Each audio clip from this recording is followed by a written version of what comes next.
energy security. The United States is committed to helping the Philippines reach its ambitious goal of reducing its greenhouse gas emissions by 75% by 2030. To do that, the U.S. government and, critically, the private sector are supporting the growth of the offshore wind market, the development of nickel and cobalt facilities that will help the Philippines sustainably process minerals essential to the clean energy transition. We're also providing technical assistance and regulatory guidance to support the growth of the Philippines' civil nuclear energy program. We're looking to grow our cooperation through a 1-2-3 agreement on civil nuclear cooperation, which will make it easier for us to share technical knowledge as well as nuclear material and equipment. We're delivering solutions to the food security challenges impacting the Philippines, like so many other countries. Philippines-based companies, with the support of the United States government and the American private sector, are making impressive progress in developing climate-smart food systems, increasing their productivity and the sustainability of their supply chains. We're looking forward to continuing this progress at the inaugural U.S.-Philippines Food Security Dialogue a little bit later this year. We're able to do this work not only because of the partnership between our governments, but also because of the partnership between our peoples.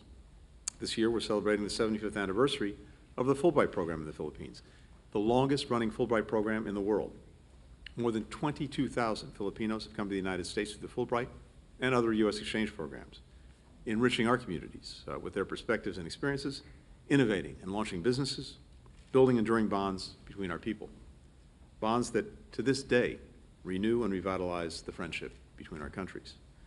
Across all of these areas and more, the United States values and is proud of our robust and deepening partnership with the Philippines. Secretary Austin and I appreciated the opportunity to discuss in depth how we'll make this essential relationship even stronger in the months and years ahead. So really grateful to our colleagues for being here today, grateful to their teams for the hard work that's been done, but not grateful simply for their presence, but also the spirit in which together we are working to strengthen the bonds between our countries. Ricky, over to you. Thank you very much, Tony. Secretary of State Antony Blinken, Secretary of Defense Lloyd J. Austin III, Senior Undersecretary in OIC Carlito G. Galvez Jr., friends from the media, ladies and gentlemen, good afternoon. I'm very pleased to be here in Washington and to address all of you today. Some of you were with Secretary Blinken when we held our first meeting in our current capacities in Manila last August. We agreed then to work together in sustaining the positive momentum and trajectory of Philippine-U.S. relations, including by reconvening our 2+2 ministerial dialogue in 2023. And I'm happy to report that we have, in fact, followed through on that commitment. Today is only the third iteration of our dialogue in the 2+2 format since it was established in 2012.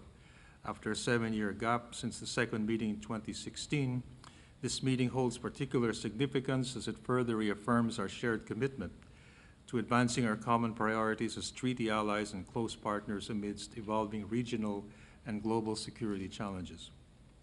The joint statement we will issue today and the various areas it covers demonstrates the breadth and depth of our bilateral relationship. We've reached a number of key understandings that the Philippines believes will truly elevate our relationship and translate into direct, substantial and tangible benefits for our peoples and countries.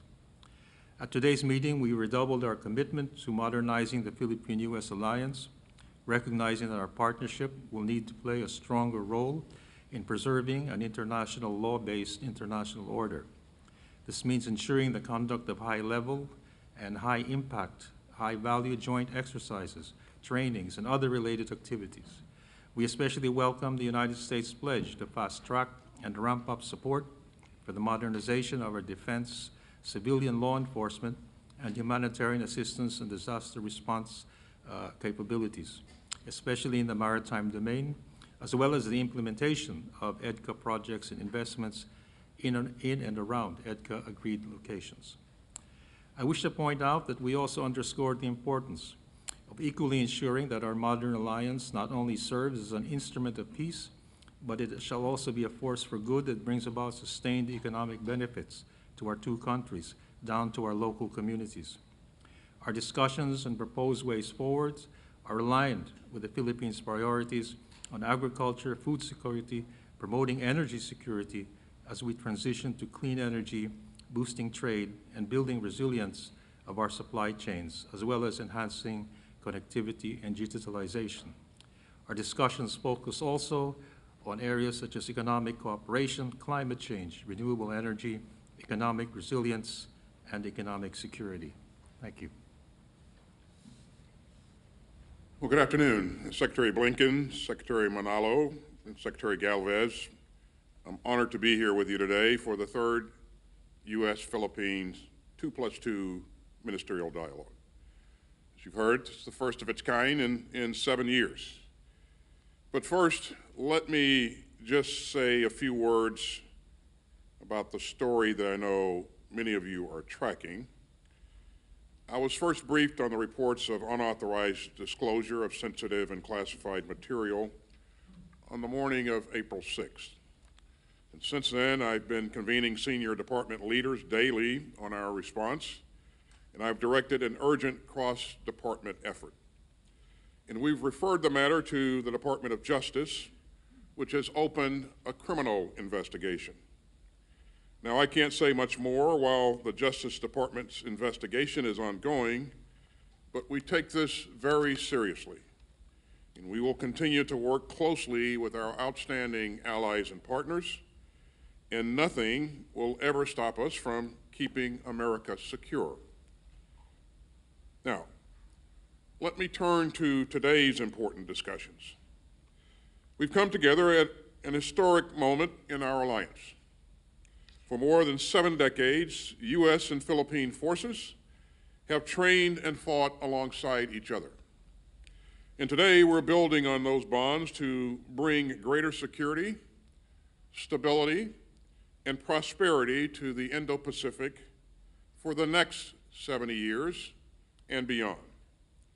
The commitments that we made today will spur even deeper cooperation to help ensure that we're poised to tackle the defining challenges of our time, together.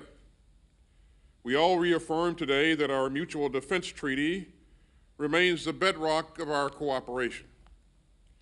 As Secretary Blinken and I have said clearly and repeatedly, the mutual defense treaty applies to armed attacks on either of our armed forces, our aircraft, or public vessels, including our Coast Guard, anywhere in the South China Sea.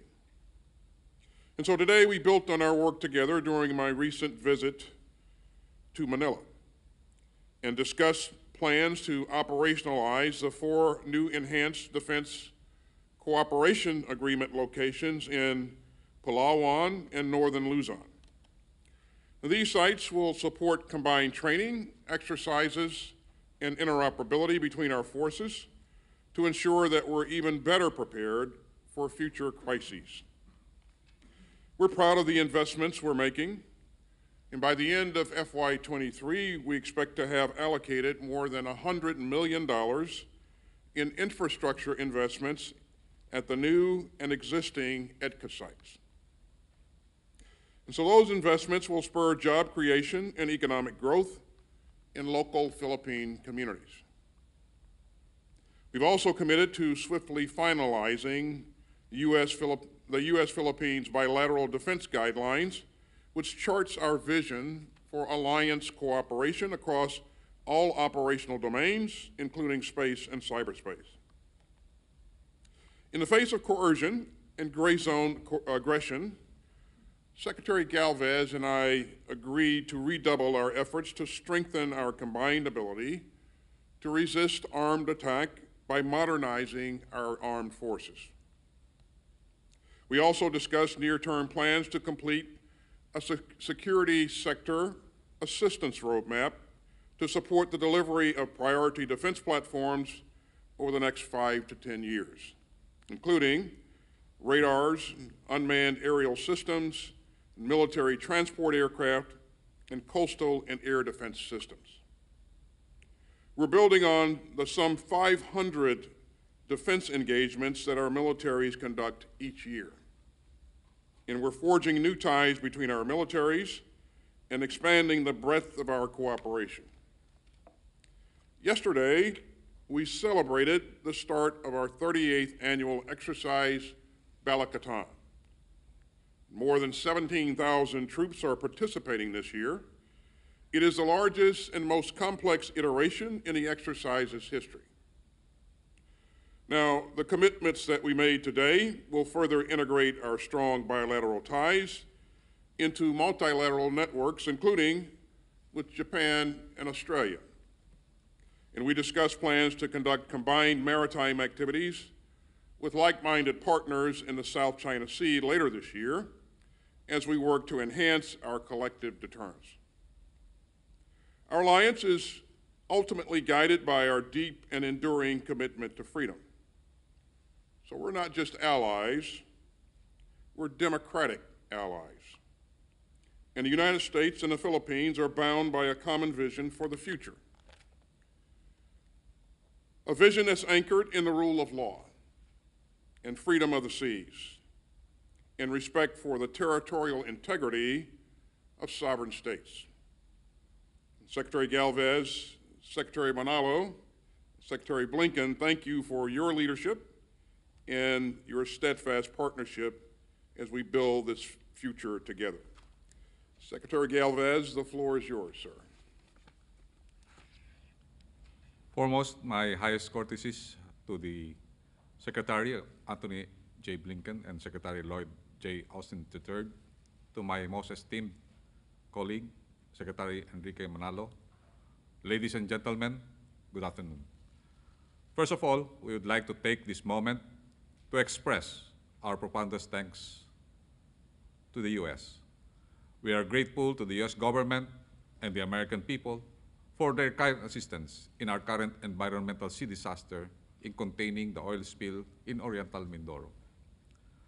Upon our request for assistance, the Secretary of Defense, the U.S. Embassy, and the U.S. Navy manifested their unwavering support through its deployment of the remotely operated vehicle, or ROV, as well as the technical support provided by the U.S. Coast Guard and the U.S. National Oceanic and Atmospheric Administration, or NOAA, to help contain an oil spill.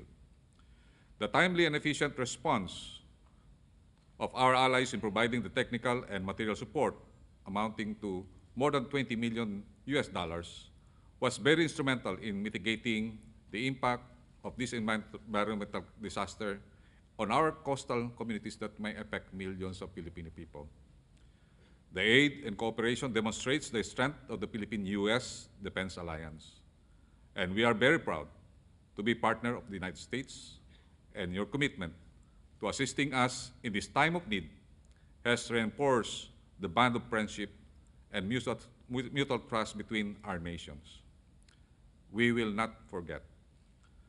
As the boxing star, I would also like to reiterate our appreciation for the 3.6 million vaccine doses donated by the U.S. government to the Philippines, which saved millions of Filipino lives and helped our economy to recover. Today, we have just concluded the third 2+2 ministerial meeting between the Philippines and the United States, and I am pleased to announce that it had been a most productive meeting which expanded to economic security. The last time the 2+2 ministerial consultations were convened was in January 2016. The fact that we are able to convene once again highlights the continued importance and relevance of our partnership and the need for continued dialogue and cooperation on matters of mutual interest. It is also noteworthy that this is the first time the meeting will be convened under the Marcos administration, which highlights the Philippine government's commitment to strengthening our alliance with the United States. Our meeting today will set a direction that we would like to be the Philippine-U.S. alliance to take in consideration of our present-day realities and common security challenges. Along this line, I wish to emphasize the strength and the credibility of the Philippine-U.S. Defense Alliance, which is founded on a shared commitment to regional peace, stability, and security. Our partnership has weathered many challenges in the past and continues to stand strong today. We reaffirm our commitment to the Mutual Defense Treaty, which is are cornerstone of our partnership. Our defense establishment recognized the need to work together to enhance our interoperability, increase our defense capacity, and build our resilience against emerging challenges. To this end, we agreed to explore new areas of cooperation and deepen our existing partnership in key areas, such as mutual defense, maritime security, and information intelligence sharing, and joint sales and solidarity patrols. We also welcome the ongoing conduct of the biggest ever exercise Balikatan, which involved 70,000 forces, 12,000 US personnel, 5,000 AP personnel, and 111 Australian Defense Forces, and observers from other like-minded countries, which capacitates our armed forces to train and operate together, improve interoperability, and enhance our respective capabilities. With the announcement of the 4 additional sites where enhanced defense cooperation agreement agreed locations can be developed, and we reaffirm our commitment to work together in implementing the EDCA through the completion of both existing and potential projects. Lastly, we discuss opportunities for future cooperation with like-minded partners in the region. We recognize that we cannot address such a wide range of security challenges, and that we need to work with other countries to share our interests in accordance with our respective national laws and policies. We reaffirm the commitment to sustain regular exchanges through existing platforms, namely the 2+2 ministerial consultations, bilateral strategic dialogue, the Mutual Defense Board Security Engagement Board, and among others. In conclusion, I want to emphasize that the Philippine-US Defense Alliance is strong and credible, and we are committed to modernizing our alliance to meet the evolving security challenges of the region. This alliance is for peace and stability of the Indo-Pacific region. Thank you. Thanks, everyone. We'll take 3 questions. First, we'll go to Dimitri Sevastopoulou with the Financial Times. Thank you. Good afternoon. I have questions for both sides. Secretary Austin, can you give us a sense of what kinds and numbers of military assets and personnel that you intend to position or rotate through the EDCA sites in the Philippines? And can you explain how specifically does this enhanced cooperation increase your ability to prepare for any possible conflict with China over Taiwan? And to Secretaries Manalo and Galvez, how will the EDCA sites be used if the US and China go to war over Taiwan? And will there be any restrictions on what the US military can do with the sites? And finally, Secretary Blinken, this is a China question. Your relations with China appear to be deteriorating continuously with only sporadic signs of positive developments. Is this the long-term future of US relations with China, or is there some kind of a realistic way to turn things around? And when do you expect to go to Beijing? Thank you. Well, thanks for your question, Dimitri. EDCA is a key pillar to our alliance. It provides us the opportunity to train together, to increase interoperability. And you know, Dimitri, interoperability is not something that you can show up at the last moment and snap your fingers and achieve. It's something that you got to work on each and every day. And so the addition of these EDCA sites puts us in a position to be able to not only train together, but also respond to meet the needs of the Philippines in the event of a crisis like a natural disaster or a requirement to rapidly provide humanitarian assistance. And so I think it helps us not only work together, but it helps us address the needs of the Philippines as well. And I think it's essential to our ability to strengthen our combined deterrence posture. I think it's a bit early to try to discuss numbers and specific timing of rotations, but certainly these are things that Secretary Galvez and I will continue to work on going forward. But again, it is a tremendous opportunity. I would finally emphasize that, you know, whatever we do in the future in terms of rotations and numbers of troops, it is a joint decision between the Philippines and the Philippine government and the U.S. government. So again, a great opportunity. I'm excited about the ability to increase interoperability and look forward to continuing our great work together. Oh, thank you very much for your question. What I can say at this stage is that the new sites that have been identified, the new EDCA sites, are mainly aimed at increasing or improving interoperability, as well as addressing potential humanitarian disasters or climate-related disasters. And in operationalizing these sites, of course, much work still has to be done. We have to identify the terms of references, how these activities will be undertaken. So I don't think we're really at any stage yet to answer how they might be used. They're still open to discussion.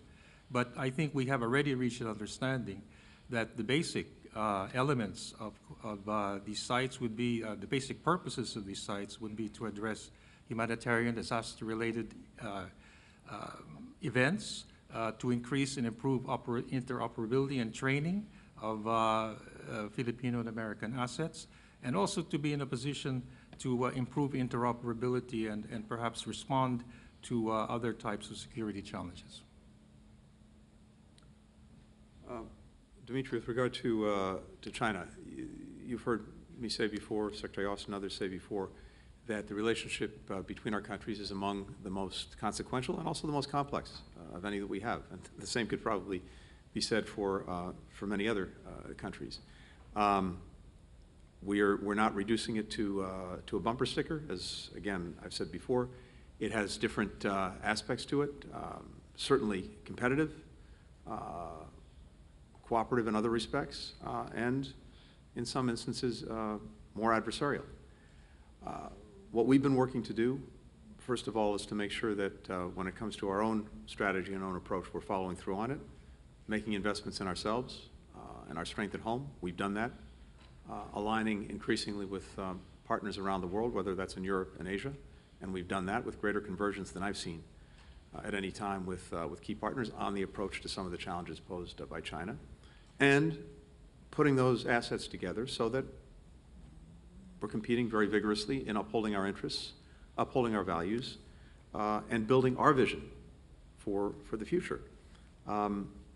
What I hear from countries around the world, and what I believe is profoundly in our interest, is for us to manage the relationship with China responsibly. And our goal is peace, security, stability, creating opportunity. It's not to engage in a new Cold War. It's not to contain China. But in doing that, in trying to advance a world that is peaceful, secure, stable, and with more opportunity, we're going to stand up very vigorously for our values and for our interests, and we're doing that with regard to China. We're also prepared to work cooperatively with China where it's in our interest, in their interest, and I believe in the interest of the world. And there are a number of issues that we've laid out, transnational challenges that no one country can solve alone, where it would benefit all of us and benefit the world for us to find ways to work together. Through all of this, it's, I believe, important to maintain channels of communication to make sure that we're speaking to each other clearly, and we've certainly continued to do that, even through what's been a challenging period in our relationship. I think as our two presidents agreed when they met in Bali at the end of last year at the G20, it would be important to continue to find ways to strengthen those channels of communication. So we'll see. We look to do that in the time ahead. And when it comes to my own visit to China, when the conditions are right, I'll certainly look forward to pursuing that. We'll next go to Andrea Mitchell of NBC News.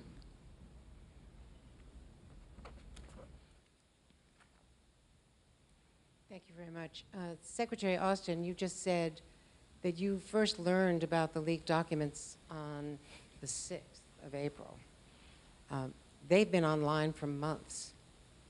Why didn't U.S. intelligence, the rest of U.S. government, see that those leaked documents online for all those months? Is that an intelligence failure? and I'd like to ask Secretary Blinken that same issue, as well as your conversations with Foreign Minister Kuleba of Ukraine. We have seen documents that indicate that Ukraine has crossed with Ukrainian agents working for the government, have launched drone attacks in Russia and in Belarus, contrary to commitments that they would not do that. Are you concerned that this will undermine Western support for Ukraine? And can you talk about the overall damage that these leaks have caused to our reputation for handling intelligence with our closest allies? And Mr. Foreign Minister, do you have concerns about sharing intelligence with the United States, given the fact that these leaked documents were online for so many months? Thanks, Andrea. The documents that we are aware of are dated the 28th of February, 1st of March. I don't know if there are other documents that have been online before. These are things that we will find out as we continue to investigate. But the documents that we are focused on thus far, 28th of February and the 1st of March. Again, we will continue to investigate and try to determine the full scope of the activity. But sir, why did they know about it? Why did you know about it before April 6th? That means that they were up for at least many weeks, months, before U.S. intelligence knew that they were in the public domain. Well, they were somewhere in the web, and where exactly and who had access at that point, we don't know. We simply don't know at this point. So, and again, I won't speculate, Andrea. I will tell you that we take this very seriously, and we will continue to investigate and turn over every rock until we find the source of this and the extent of it. So. Andrew, I don't have much to add beyond what the Secretary said.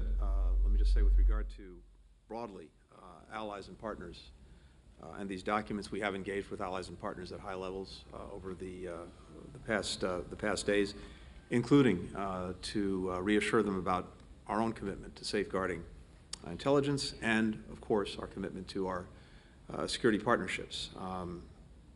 With regard to Ukraine itself, I did speak to Foreign Minister Kuleba today, and in speaking to him, among other things, I reaffirmed our enduring support for Ukraine and for its efforts to defend its territorial integrity, its sovereignty, its independence, reaffirmed the extraordinary support that we have provided to Ukraine along with dozens of other countries over the last year to help it defend itself, support that will be ongoing, and indeed, as you've seen just as recently this week, additional support that was provided. I'm not going to comment on specific actions that Ukraine takes when it comes to defending its sovereignty, its territorial integrity, but we are determined to assist Ukraine in the efforts that it's making to regain the territory that's been seized from it.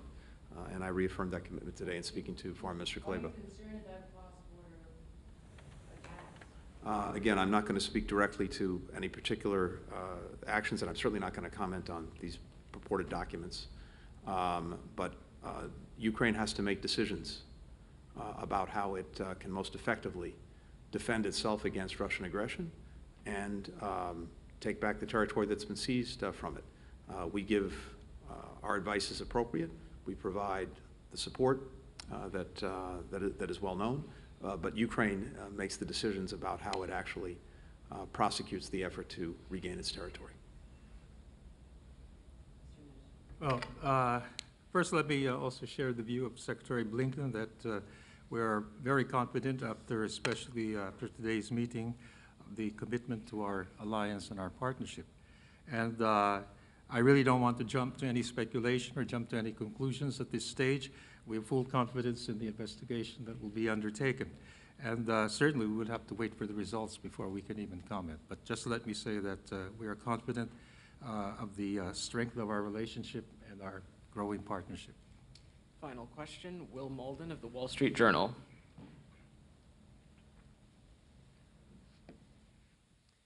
Thank you so much. Thank you so much. First, for Undersecretary Galvez, they mentioned exercises going to take place later this year in the South China Sea. I wonder what countries would be involved in those exercises, and whether there are any concerns that these exercises or the ongoing ones or different steps that the U.S. is taking with its allies and partners in the region would generate a response, a dangerous response from China. For Secretary Austin, I wanted to ask, irregardless of where the investigation into the documents takes us or the veracity of the documents, they're posted online and definitely seen by the Russians as well as the Ukrainians. I wonder to what degree this will affect the tactics of the expected Ukrainian offensive this spring or summer. To what degree will their tactics need to change? To what degree will you recommend changes in those tactics? Finally, for Secretary Blinken, I wanted to ask about my good friend and colleague, Evan Gershkovich. You found him wrongfully detained, and so wanted to ask when your staff will be able to get consular access to him in Russia. What's taking so long there? And will there be any leverage that you can exert? Is there any leverage that you can exert to get Russia to provide that access? And what strategies, will you work on, and will the administration be working on to free him? Thank you. The Balikatan exercises is its 38th iteration, and it's been we're doing the Balikatan yearly, and we don't expect any violent reaction, considering that these exercises is intended for our collective defense with the U.S. and other allies. For today, for this Balikatan, we have the participation of, as I've said earlier, 17,000 troops, including 12,000 Americans, 5,000 Filipinos, and 111 Australians. We have also observers from the ASEAN nations and also from other allies. And we are happy to say that these exercises have varied exercises on counterterrorism, humanitarian response, and also on developing interoperability with our U.S. forces and also our Australian friends. Hey, Will, thanks for the question. I just spoke with my counterpart in Ukraine today, Minister Oleksiy Reznikov. We talked about a number of issues, but as we typically do. But he and the leadership remain focused on the task at hand, and I have every confidence that they will do what good leaders, great leaders do.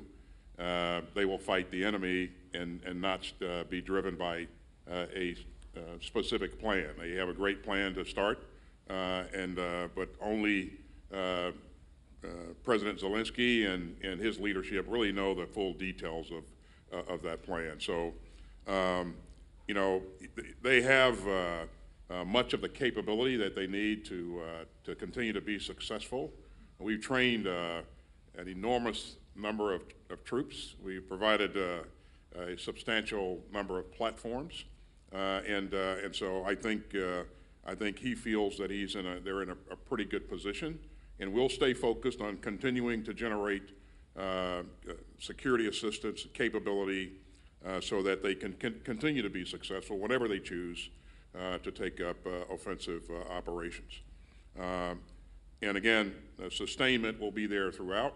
We'll stay connected with our allies and partners. We next meet, for our next round of the Ukraine Defense Contact Group meeting on the 21st, and I look forward to seeing him and the rest of our colleagues at that meeting.